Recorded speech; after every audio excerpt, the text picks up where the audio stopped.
अब सर्दी के मौसम में ना तो कपड़े धोने की टेंशन होगी और ना ही कपड़े सुखाने की। जी हाँ, एक टूटा हुआ कप आपकी इस तमाम परेशानी को मुकम्मल तौर पर हल कर देगा और आपके पैसों की भी बचत होगी। तो चलिए वीडियो को स्टार्ट करते हैं। सबसे पहली टिप जो है वो मेरी कुछ इस तरह के कपड़ों को लेकर है जिस पे इस तरह के प्रिंट्स हुए होते हैं या फिर कढ़ाई हुई होती है या नगों या सितारों का काम किया जाता है।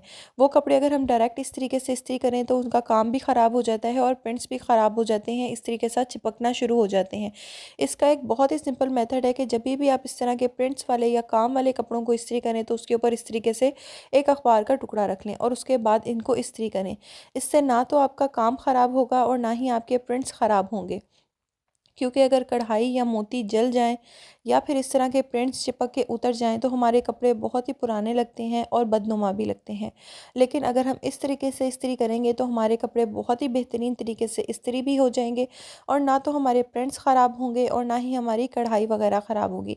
सर्दियों का सीज़न है, बहुत से इस तरह के कपड़े, फैंसी कपड़ों को हमें इस्त्री करना होता है, तो ये टिप आपके ज़रूर काम आएगी। इससे आप अपने कपड़े बआसानी इस्त्री कर सकते हैं। चलते हैं अगली टिप की तरफ। हमारे यहाँ जो इस तरह की माचिस होती है वो सर्दी के मौसम में बहुत जल्दी नमी पकड़ लेती हैं, जिसकी वजह से ये चलना भी बंद हो जाती हैं और इनको हमें ज़ाया करना पड़ता है। लेकिन अब आपने माचिस को ज़ाया नहीं करना, बल्कि गर्म इस्त्री में आपने इसको दोनों तरफ से इस तरीके से रगड़ लेना है। इससे जो सारी नमी है वो मुकम्मल तौर पर ख़त्म हो जाएगी और हमारी माचिस बआसानी से चल सकेगी और हम इसको इस्तेमाल कर सकेंगे। क्योंकि महंगाई इतनी ज़्यादा है, थोड़े-थोड़े पैसों की बचत करना ज़रूरी है हमारे लिए। तो इस तरीके से मैं आपको चला के भी दिखा देती हूँ कि देखिए हमारी माचिस बिल्कुल ड्राई हो गई है और अब ये आराम से हम इस्तेमाल कर सकते हैं। चलते हैं अगली टिप की तरफ। किचन में जो हमारा फ्रिज होता है उसमें हमने बहुत सी चीज़ें रखी होती हैं जिसकी वजह से उसमें बहुत ज़्यादा स्मेल पड़ जाती है। आपने थोड़ा-सा गर्म पानी लेना है, उसके अंदर आपने 1 चम्मच बेकिंग सोडा का ऐड करना है, उसके बाद हम इसमें 1 चम्मच नमक ऐड करेंगे और उसके बाद जो चीज़ हम इसमें ऐड करेंगे वो है चाय की पत्ती। जी हाँ, जो पत्ती हम चाय बनाने के लिए इस्तेमाल करते हैं, यहाँ पर हम उसी पत्ती का इस्तेमाल करेंगे और हम इसमें पत्ती डाल के इसको अच्छे तरीके से मिक्स कर लेंगे। ये एक बहुत ही पावरफुल मिक्सचर, एक पावरफुल लिक्विड बनकर तैयार हो जाएगा जो हमारे फ्रिज में मौजूद तमाम स्मेल को मुकम्मल तौर पर ख़त्म कर देगा और हमारे फ्रिज में जो चीज़ें पड़ी होंगी उस चीज़ों की भी एक से दूसरी चीज़ की स्मेल उसमें नहीं पड़ेगी। जैसे कि हमने फल रखा होता है, दूध रखा होता है, सालन रखे होते हैं, तो एक से दूसरी चीज़ में ना स्मेल पड़ जाती है और फ्रिज से भी जब भी फ्रिज खोलो एक अजीब सी स्मेल आती है। तो आप भी ये छोटा सा लिक्विड किसी भी छोटे से बर्तन में बना के ना थोड़ा सा ये लिक्विड रख लें। इससे आपके फ्रिज की तमाम स्मेल बहुत अच्छे से ख़त्म हो जाएगी और जब भी आप फ्रिज खोलेंगे आपको बिल्कुल भी बुरी स्मेल नहीं आएगी, बल्कि एक अच्छी सी भीनी भीनी सी खुशबू सी आएगी पत्ती की, जिसकी वजह से जो ये लिक्विड है ये तमाम स्मेल को ख़त्म कर देगा और आपका फ्रिज हमेशा महकता रहेगा और कभी भी गंदा नहीं लगेगा, ना ही स्मेली लगेगा। तो आई होप ये टिप भी आपको पसंद आई होगी। इसी के साथ हम अपनी नेक्स्ट टिप को देखेंगे। अगर अभी तक आपने चैनल को सब्सक्राइब नहीं किया तो चैनल को अभी सब्सक्राइब कर दें, लाइक कर दें, शेयर कर दें वीडियो को और प्यारा सा एक कमेंट भी कर दें। चलते हैं अगली टिप की तरफ। जैसा कि आप जानते हैं बच्चों को दवाई देना बहुत ही मुश्किल टास्क होता है। बच्चे बिल्कुल भी दवाई नहीं लेते और जैसे कि मौसम तब्दील हो रहा है तो दवाई हमें देनी पड़ रही है। कुछ हमें दवाई को पीसना भी मुश्किल लगता है। तो 1 चम्मच आपने दवाई डालनी है, उसमें आपने दूसरी चम्मच से इस तरीके से ज़ोर से प्रेस करना है, तो आराम से आपके पास ये जो है ना पाउडर बनकर तैयार हो जाएगा। इसके बाद आपने इसमें थोड़ा-सा पानी डालना है और इसको अच्छे से मिक्स कर लेना है। इस तरीके से आप आराम से बच्चे को जो है ना दवाई भी दे सकते हैं और आपकी मुश्किल भी आसान हो जाएगी। वरना अगर हम किसी और चीज़ में दवाई को पीसें तो वो आधी से ज़्यादा तो दवाई हमारी ज़ाया हो जाती है और जब दवाई की पूरी डोज़ ना जाए तो वो मुकम्मल तौर पर हमें आराम भी नहीं देती।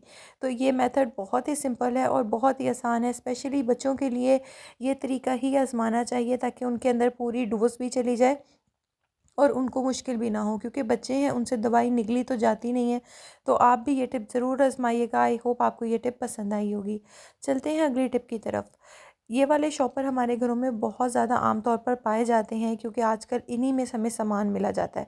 तो इसकी एक बहुत ही ज़बरदस्त इस्तेमाल आज मैं आपसे शेयर करूँगी जो वाक़ई ही में आपकी मुश्किल आसान करेगा और आपके पैसों की भी बचत करेगा। सबसे पहले हमने इसकी जो ऊपर वाली साइड है उसको हमने इस तरीके से कट कर देना है, क्योंकि हमें हैंडल्स वाली साइड नहीं चाहिए। हमने इसको बहुत अच्छे से स्क्वायर शेप्स में हमने इसको पूरे शॉपर को काट लेना है।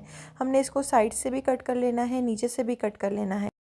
इस तरीके से जैसे मैं कटिंग कर रही हूँ, आपने सेम इसी तरीके से ही इसको कट करना है और फिर आगे चल के मैं आपको इसका इस्तेमाल भी बताऊँगी, जो जानकर आप बहुत ही ज़्यादा खुश होंगे और वाक़ई में ये आपके लिए बहुत ज़्यादा फ़ायदेमंद भी रहेगा। सेम इस तरीके से आपने सारे चॉपर की कटिंग कर लेनी है। ये चॉपर ईज़िली अवेलेबल होते हैं, घरों में भी मिलते हैं, साथ ही साथ हमें शॉप्स पे भी इसी में आजकल सामान मिलता है, तो इसमें कोई भी डिफ़िकल्ट नहीं है कि हमें ये चॉपर कहाँ से मिलेंगे। मेरे वीडियोस का मकसद यही है कि आपके लिए आसानी पैदा की जाए, आपके किचन के ज़िंदगी के कामों को आसान किया जाए और आपको कुछ ऐसी टिप्स एंड ट्रिक्स बताई जाएँ जिससे आपके पैसे भी खर्च ना हो और आपका काम भी आसान हो जाए। तो चलिए अब मैं आपको इसका यूज़ बता देती हूँ। इसका यूज़ हमने करना है अपनी कांच की प्लेटों में। जी हाँ, जो हमारे शीशे के बर्तन होते हैं ना, उनको आराम से और एहतियात से रखना बहुत ज़्यादा ज़रूरी है, वरना हल्की सी बेहतियाती से वो बहुत जल्दी टूट जाती हैं। तो ये जो मेरे पास कुछ प्लेट्स हैं, इसको हम कैसे रखेंगे? अगर हम इस तरीके से रखते हैं तो या तो ये स्लिप हो जाती हैं या आपस में ही ये ज़ोर से टकरा के जो है ना टूट भी जाती हैं। तो इनके लिए हमें इस तरह के जो है ना सेपरेटर्स बाज़ार से मिलते हैं, लेकिन बाज़ार से क्यों ख़रीदें जब घर में ही हमारा ये शॉपर ये बहुत अच्छा सा काम दे देगा। जब हम एक एक शॉपर का ये पीस रख के इसके ऊपर प्लेट्स रखेंगे तो ना तो हमारी प्लेट्स डिसबैलेंस होंगी, ना ही यहाँ पर में टकराएंगी और ना ही इनमें किसी किस्म का क्रैक आएगा या ये टूटेंगी। तो इस तरीके से आप भी अपनी तमाम शीशे के बर्तनों को बहुत बेहतरीन तरीके से स्टोर करके रख सकते हैं, ताकि आपके बर्तन जो हैं वो ज़्यादा देर तक चलें और टूटे भी नहीं। साथ ही साथ इससे आपके पैसों की भी बचत होगी जब आपके बर्तन जो है वो सिक्योर रहेंगे। चलते हैं अगली टिप की तरफ। सर्दियों में आटा जो है वो बहुत सख्त हो जाता है और रोटी बनाते हुए बहुत ज़्यादा मुश्किल होती है। तो इसका एक बेहतरीन हल ये है कि अगर आपको अर्जेंट रोटी बनानी पड़ जाए तो आपने एक कुकर में थोड़ा सा पानी लेके गर्म करना है और उसके ऊपर ये बर्तन जो है आटे वाला ये रख के थोड़ा सा देर के लिए आपने इसको ढक्कन दे देना है। जब इसकी स्टीम पैदा होगी तो ये बहुत जल्दी हमारे आटे को जो है नरम कर देगा और फिर हम आराम से बहुत अच्छी सी रोटी बना सकते हैं। तो सर्दियों में ये टिप आपके बहुत काम आएगी। देखिए कितना ज़्यादा आटा सॉफ्ट हो गया है। चलते हैं अपनी बेस्ट टिप की तरफ आज की, जो कि है हमारे इस टूटे हुए कप से रिलेटेड। इससे इसके इस्तेमाल से आपको ना तो कपड़े धोने पड़ेंगे ना ही सुखाने पड़ेंगे। इस कप में आपने ले लेने हैं थोड़े से चावल, उसके अंदर हमने ऐड करना है थोड़े से हमने इसमें लौंग ऐड करने हैं, जो साबित लौंग होते हैं हम इसमें वही ऐड करेंगे। तो आपने एक टूटा हुआ जो कप है उसको कभी भी बेकार नहीं समझना, बल्कि आपने उसको इस तरीके से ही इस्तेमाल करना है।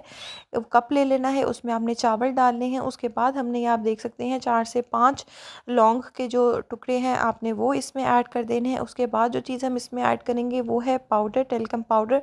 कोई भी पाउडर जो आपके घरों में अवेलेबल है आप वो इसमें डाल सकते हैं, बस फ्रेगरेंस वाला होना चाहिए, क्योंकि ये इसने हमें खुशबू देने का काम करना है।